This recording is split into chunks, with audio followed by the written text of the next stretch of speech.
શહેરમાં કાતિલ ઠંડીનો વેગ મળશે, બર્ફીલા પવનો ફૂંકાવો છે, રાત્રોથી જેટલી ઠંડી પડવાની શક્યતા છે અને ન્યૂનતમ તાપમાન 10 ડિગ્રી સેલ્સિયસથી ઊંચું જવાની શક્યતા રહેશે.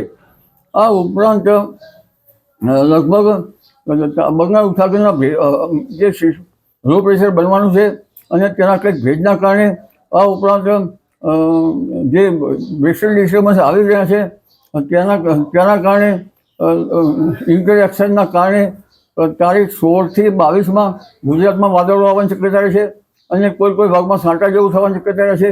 દક્ષિણ ગુજરાતના ભાગોમાં છાંટા થઈ શકે છે, ઉત્તર ગુજરાતના ભાગમાં પણ ક્યાંક હવામાનમાં પડતો આવી શકશે.